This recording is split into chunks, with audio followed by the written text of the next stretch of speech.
number of times in previous weeks to pin her husband down to dates. Lawrence had been to the Great Wall of China twice before. He specialised in Chinese studies, but they'd always wanted to go together. When Lawrence had suddenly announced the previous Christmas that he planned to retire and write books, they had both agreed it would be the ideal time to go. But since then, he had persistently dragged his heels whenever the trip was mentioned. Jo kept seeing deals online and was desperate to grab them. "You know I do. I just can't think about anything until this party's over and I'm properly shot of the place." His tone was almost sharp. "Sorry, I didn't mean to nag." She had thought it might provide a distraction to get him over leaving the college, a place that had been such a massive part of his life. Lawrence sighed. "You weren't. I'm sorry. I suppose I am a bit wound up about tonight."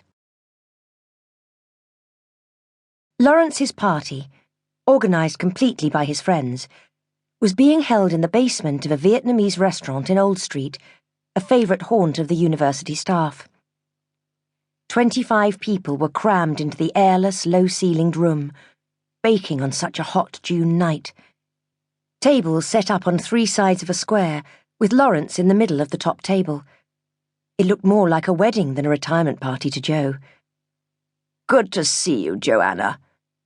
Martin Pryor, an overweight, shambling philosophy lecturer in his late 60s, nose hair sprouting like summer wheat and more famous for his drinking than his teaching, grabbed her hand. "Come to reclaim your old man, eh?" "You make him sound like a suitcase, Martin." She tried not to cringe as he pressed his sweaty, bearded cheek to her own. "Aren't we all no more than empty vessels on the carousel of life?" He waved his glass at her. "Get you another?" She nodded and drained what was left of her red wine. Getting drunk seemed the way forward. Despite Lawrence's long tenure, she knew only a handful of his colleagues, the few that had been asked home for dinner or those she'd bumped into at parties over the years. She dreaded the long evening ahead. Jo was very much the outsider, and contrary to her expectation, there was never any riveting discussion about, for instance, philosophy or world politics at these get-togethers. Just college gossip, and endless complaints about pea-brained students, bossy administrators, and the utterly lamentable pay. She was sure she wouldn't be allowed to sit next to Lawrence. "So, how's the writing going?" As Jo had predicted, she was nowhere near her husband, but sandwiched between Sheena, Lawrence's alarmingly glamorous head of department, and a morose research student called Nigel, who gave only monosyllabic replies to Jo's attempts at conversation. The seat opposite was still empty. "Fine, yes," she answered Sheena.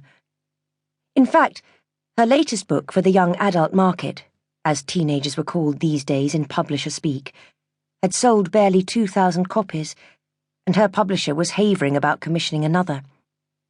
They wanted vampires, wolves, and the supernatural, apparently, and Jo wrote about family breakdown.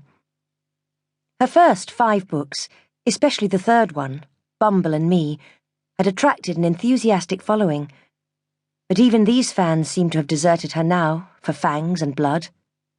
"I'm afraid I haven't read any of them," Sheena was saying, somewhat smugly, Jo thought. "Do they follow the same characters?" "No, different people each time, although it'd probably have been more commercial to stick with a single family, follow them through. I imagine readers get attached to fictional role models, especially teens, no?" Jo nodded, irritated that this woman seemed to be telling her how to write books. She was boiling, flushed in the face, sweat trickling down her spine. The blue dress she had on was only cotton jersey, but it felt like a straitjacket in the heat. The wine probably hadn't helped.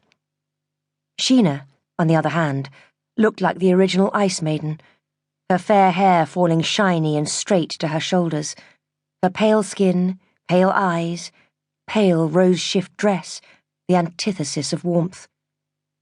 If I stare at her for long enough, perhaps I'll turn to stone. Jo suppressed a smile at the thought. A latecomer suddenly clattered down the narrow basement stairs to whoops of welcome from his colleagues.